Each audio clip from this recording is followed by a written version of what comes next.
Buenas tardes a todos. Bueno, antes tengo que hacer una salvedad. El presentador antes del vídeo anterior ha dicho: luego va a hablar Miguel Ángel y Guenet y lo vais a pasar muy bien. Y yo he dicho: espera, se ha equivocado de ponencia. Porque yo no pretendo que lo pasemos bien, lo que pretendo es que reflexionemos entre todos, que pensemos, que soñemos, que nos imaginemos y que nos emocionemos. Y eso es lo que voy a intentar hacer ahora en estos minutos, con la compañía también de una persona que os voy a presentar ahora. Yo llevo 15 años recorriendo el mundo con mis cámaras. Llevo 15 años, he recorrido 3/4 partes del mundo y he visto y he conocido muchas historias, y he contado algunas de ellas también, de personas que me han demostrado que el origen no tiene por qué determinar el futuro. Que de esto va este TED. Nadie de nosotros ha elegido dónde nacer, cómo nacer, en qué condiciones, en qué situación socioeconómica, sociopolítica. Y la mayoría de nosotros, es verdad que nos vemos atrapados por esas circunstancias a lo largo de toda nuestra vida y nos condicionan y ya no sabemos cómo escapar, ¿no? Pero como os decía, en todos estos viajes he visto tantas y tantas personas que sí habían escapado que me puse a reflexionar para entender, para intentar comprender cuáles eran esas variables. Y todos ellos tenían, todos, absolutamente todos, un denominador común. ¿Hay alguien en la sala ahora mismo que pudiera decir que no siente miedo por nada? Si alguien dice que siente que no tiene miedo a nada, que levante la mano.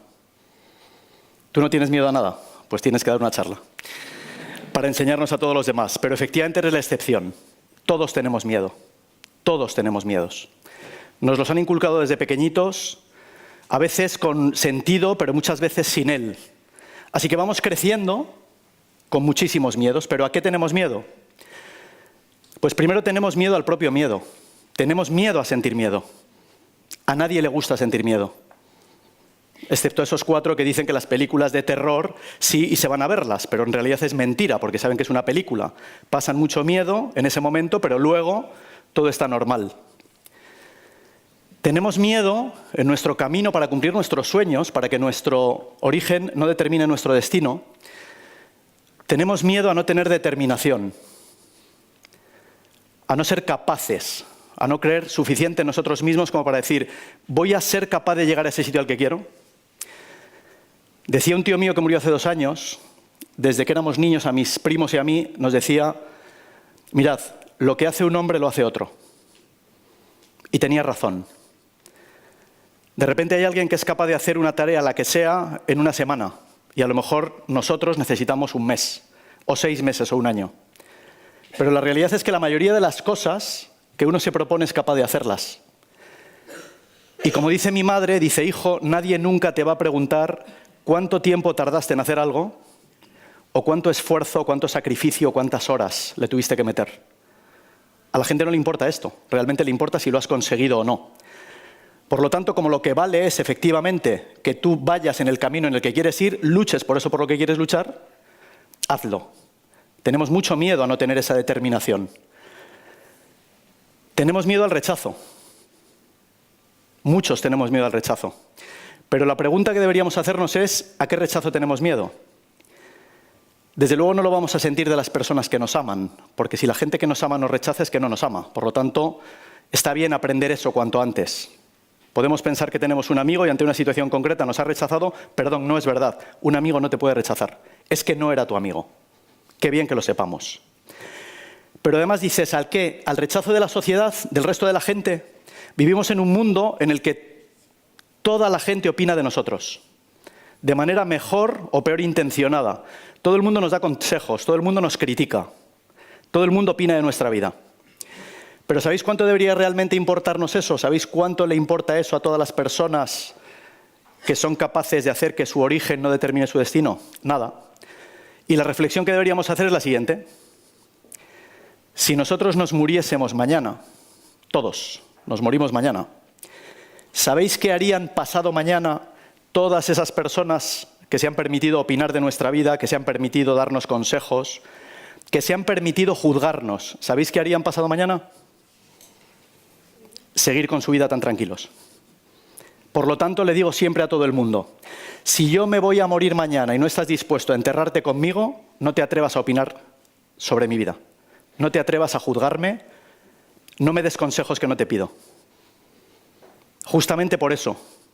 Así que decimos, ¿al rechazo de quién? ¿De gente que si nos morimos no le importa nada? No tiene sentido. Tenemos miedo al fracaso.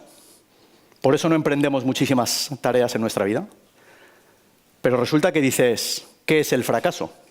El fracaso es no haber conseguido llegar al sitio donde quieres llegar, no haber llegado a tener ese logro, a obtener ese logro que tú pretendías.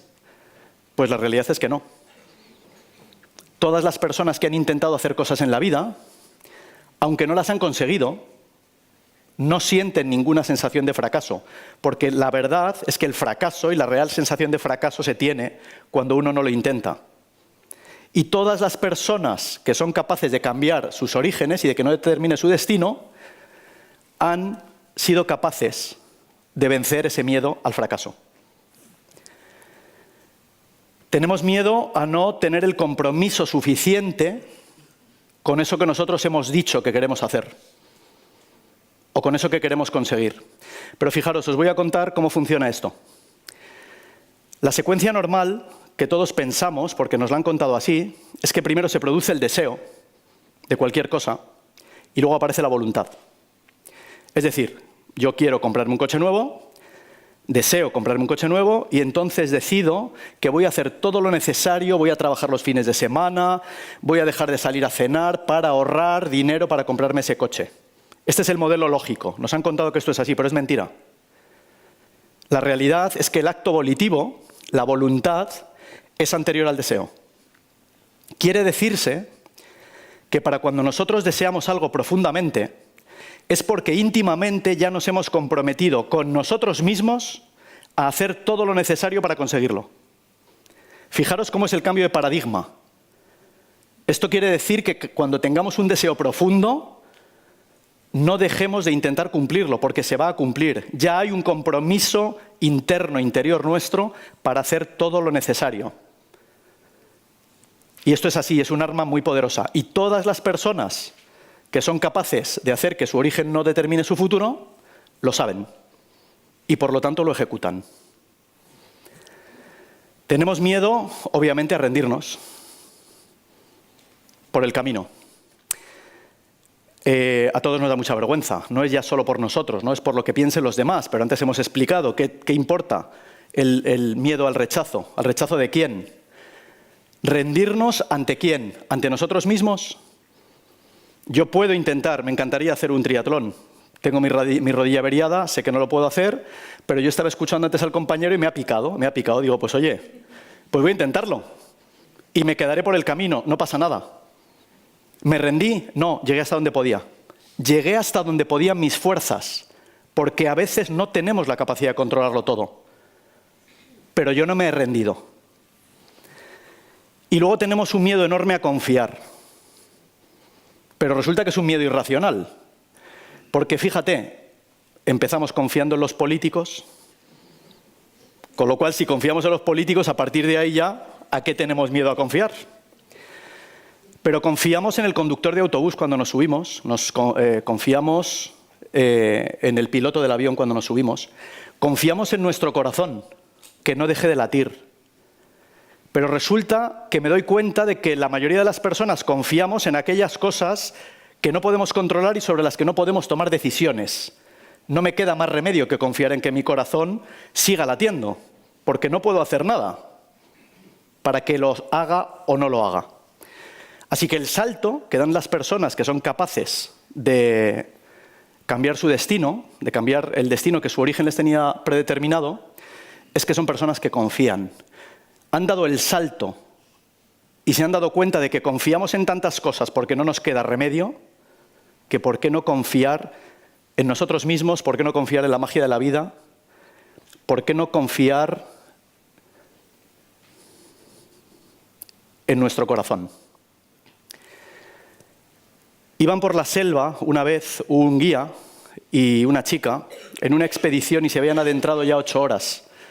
Yo iba en esa expedición, en India, y de repente ella se dio cuenta de que estábamos muy lejos de la civilización y le preguntó al guía, le dijo, oye, si ahora me picara una serpiente, ¿qué harías?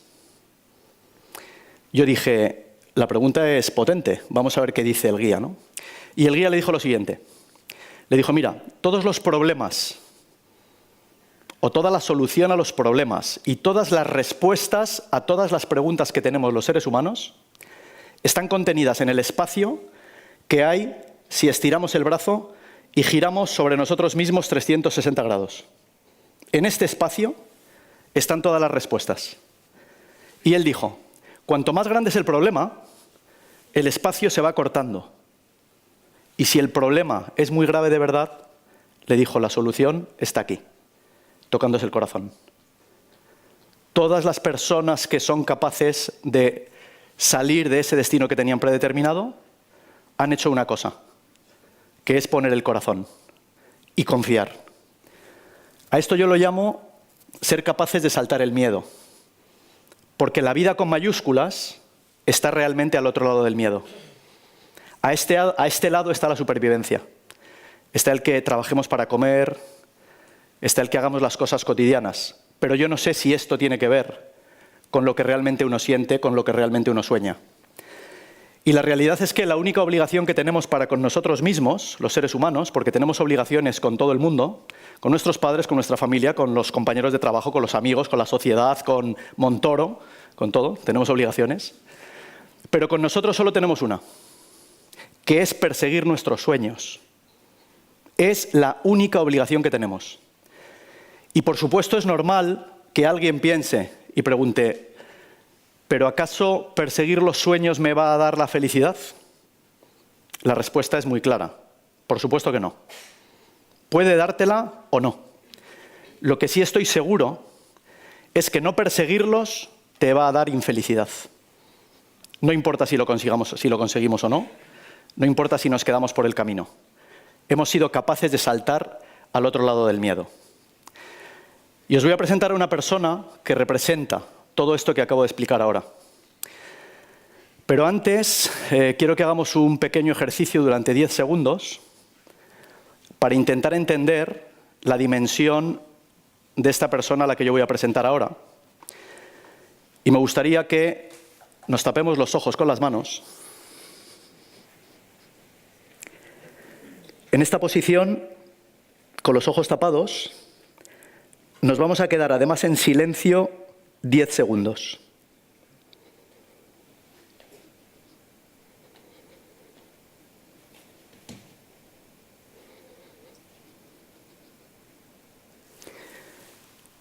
Ya podéis abrir los ojos. Imaginaros que estos 10 segundos que acabamos de vivir fuesen así ya para siempre. No vemos y no oímos.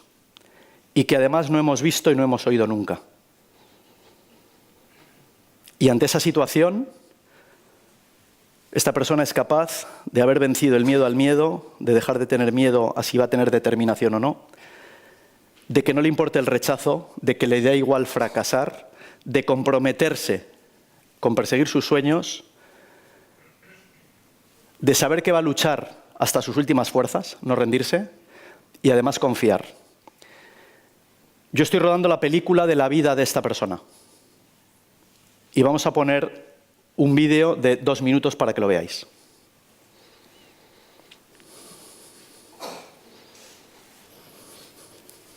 El mundo para mí es como un profundo océano.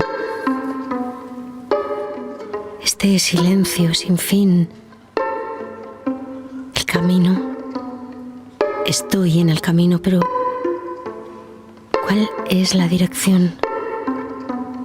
¿Cuál es mi lugar en el mundo? Soy ciega. Soy sorda. No puedo hablar y no tengo olfato, pero sí quiero tener voz. Siempre necesitaré manos que me lleven. ¿Quién me querrá por ser yo? Era 1984.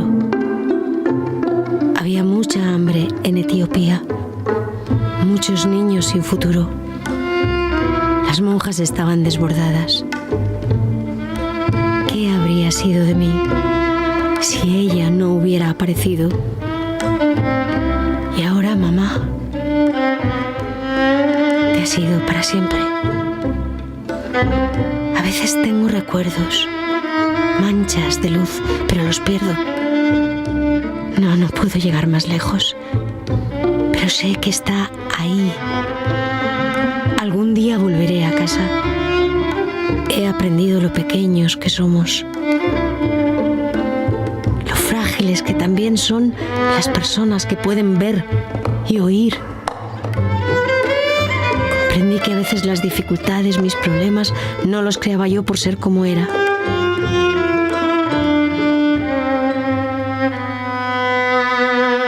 ¿Qué es la amistad? El amor, el sexo.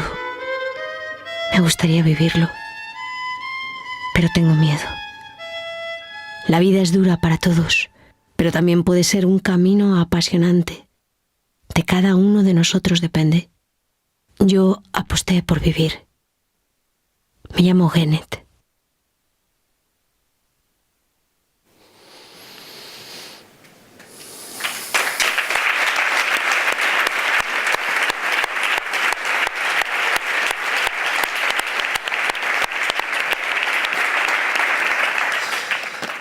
Genet nació en Etiopía hace 37 años, en una familia de pastores, nómadas, muy pobres.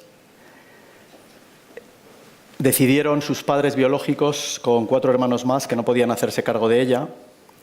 Miriam, te escuchaba antes y me resonaba la historia.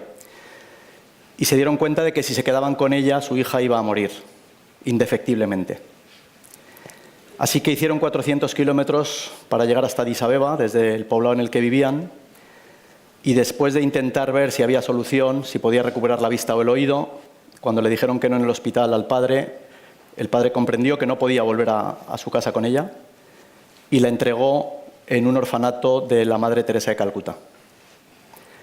En aquel momento en Etiopía había una hambruna terrorífica, morían millones de personas, murieron en aquellos momentos.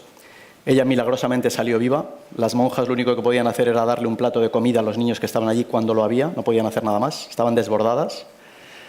Y cuando todo parecía perdido, la niña cada vez más débil, la niña en peor estado de salud, apareció una mujer española que había ido a visitar a su hija a Addis Abeba, llegó a este orfanato por casualidad o porque también no quería aceptar que su origen iba a determinar su destino, ya lo entenderéis cuando veáis la película. Ahí conoció a Genet, se impactó y lo que iba a ser un viaje en Etiopía de 2 semanas se convirtió en 3 años. Esa mujer, Carmen Corcuera, la mamá adoptiva de Genet, ya no se marchó. Y cuando lo hizo y volvió a España, lo hizo con ella adoptada. Y Genet llegó con 9 años aquí, sin ningún tipo de estímulo intelectual, porque no podían hacerlo las monjas, nadie sabía cómo comunicarse con ella en África, no tenían conocimientos para ello. Y ella empezó aquí un desarrollo académico que hizo que a los 21 años entrase en el instituto, cuando empezó a estudiar con 11, y que hace 4 o 5 años se licenciara y se haya convertido en la primera sordociega de nacimiento de toda Europa en conseguir un título universitario. Si no hubiera sido capaz, como explicaba antes, de vencer todos esos miedos o todas esas cosas que hemos ido analizando, pues ella no estaría aquí hoy siendo lo que es. Me gustaría, Tamara, que le digas a Genet que nos cuente cómo ha hecho, cómo hizo para ir saltando, para ir venciendo todos los miedos que ha ido teniendo a lo largo de su vida.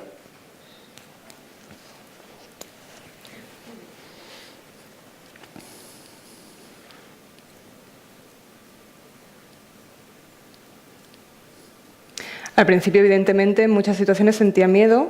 Por ejemplo, a la hora de acceder a la universidad no quería porque me daba miedo esa situación al ser sordociega y sentía que no tenía esa capacidad. Y también sabía que iba a ser duro, una situación dura para mí, entonces encontré el apoyo de mi madre y con ella pude vencer este miedo y acceder a la universidad y conseguir mi título, además de con mi esfuerzo, claro. Luego también, por ejemplo, el miedo a Sentía miedo a si iba o no a estar integrada con el resto de los compañeros, porque sabía que ninguno iba a saber lengua de signos, no se podían comunicar conmigo. Entonces, de ahí fue que surgiera la idea de usar la tablilla de comunicación para poderme comunicar con mis compañeros. Vale. También con la figura de la mediadora intérprete, que la tenía también en el instituto, entonces eso me daba más tranquilidad y pude vencer mi miedo en ese sentido. Y poco a poco ya, para comunicarme con mis compañeros, no me hacía falta tampoco la mediadora. Luego, a la hora de los exámenes, por ejemplo, de la selectividad, por ejemplo, también me daba muchísimo miedo, estaba muy nerviosa, pero finalmente conseguí buena nota y acceder por fin a la universidad como yo quería en su momento. Entonces, es verdad que he tenido muchos miedos durante mi vida, pero gracias a mi madre, que me apoyó en ese sentido y me dio mucha tranquilidad, porque yo sé que soy una persona sordociega y tengo muchas más dificultades.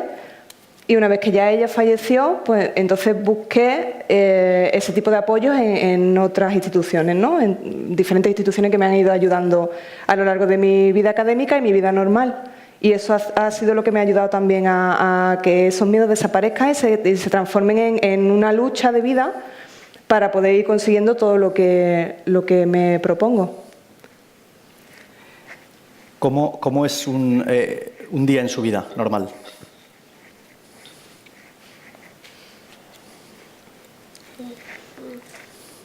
Actualmente estoy viviendo aquí en Sevilla, de manera independiente,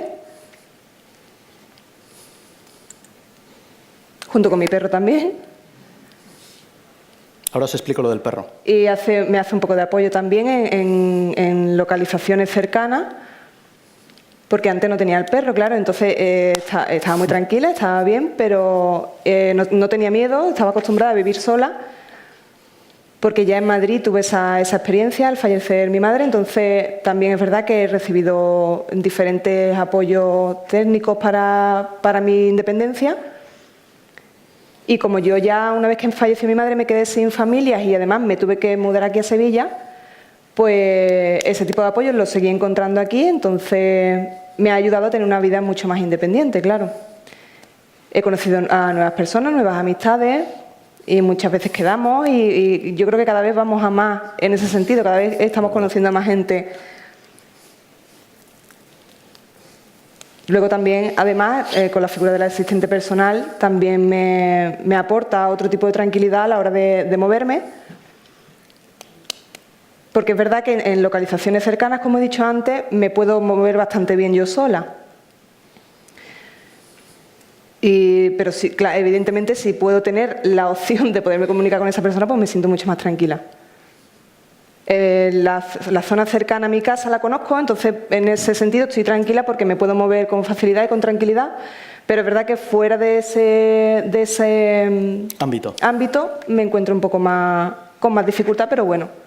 Dile que voy a contar yo alguna cosa de ella. Ella ha vivido en Madrid y de repente se muere su madre, la mujer que la adoptó.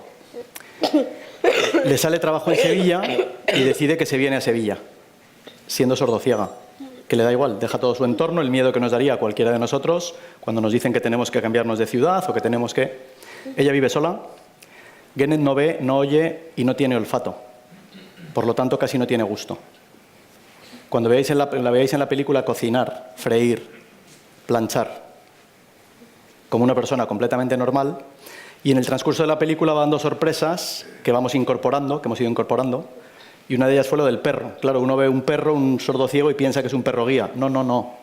Ella ha adoptado un perro que iban a sacrificar en una perrera. O sea, el perro no es un perro guía. Un sordo-ciego no puede tener perro guía. Entonces le dicen, oye, es que tengo un amigo, una perrera, está en una conversación que van a sacrificar a un perro, y dice ella, bueno, pues yo me lo quedo. Y sale a pasear con el perro y ella saca al perro a pasear sola.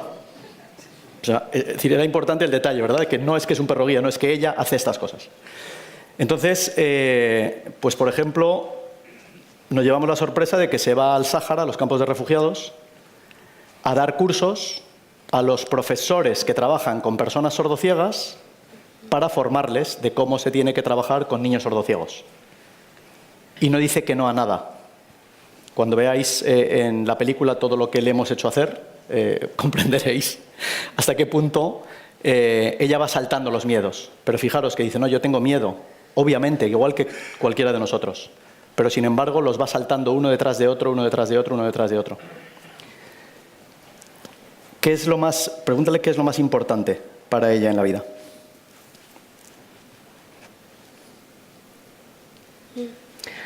Lo más importante para ti en tu vida, ¿qué es? Lo más importante es sentirme feliz, sentirme tranquila, sentirme bien, aún teniendo cambios en mi vida, pero sentirme yo bien, sentirme tranquila. ¿Qué le da miedo ahora? ¿Le da miedo el futuro?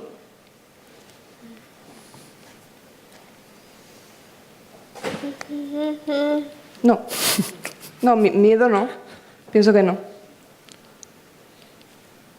Tengo ya experiencia de haber sentido miedo en otras ocasiones, entonces me siento tranquila en ese sentido. Tengo gente a mi alrededor, no estoy sola, conozco determinadas soluciones para determinados problemas que me puedan surgir, entonces me encuentro tranquila. Que nos diga, por favor, dile que para acabar, para que no nos riñan, ¿cuál sería el mensaje que a ella le gustaría dejar a todos los asistentes que están hoy aquí, esta tarde?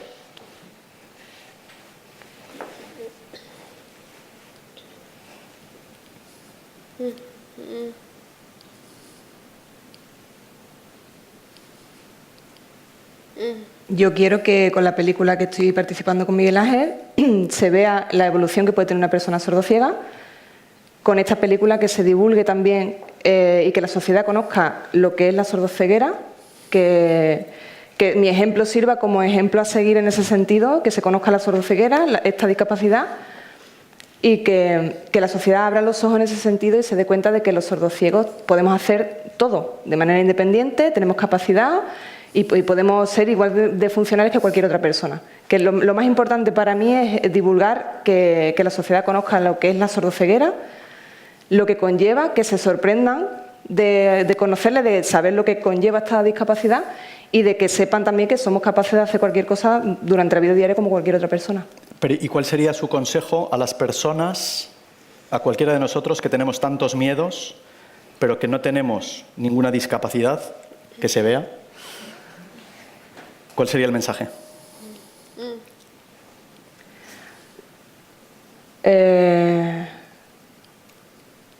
Independientemente de si hay discapacidad o no, el miedo debéis dejarlo fuera, debéis priorizar sentiros bien vosotros, de que hagáis cosas que os valgan la pena y os beneficien, y que seáis vosotros en ese sentido lo primero, que seáis conscientes de que sois capaces de hacer cualquier cosa, con discapacidad o sin ella, de manera exactamente igual que cualquier otra persona. No sentiros menos por veros menos capaces de hacer cualquier cosa, sino al contrario, fomentaros vuestra capacidad, que seguro que la tenéis.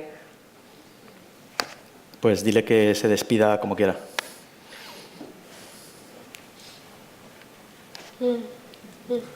Que estoy encantada de estar aquí, que muchísimas gracias por escucharnos, encantada de conocer a toda la gente que he conocido y que muchas gracias. La vida está al otro lado del miedo. Gracias.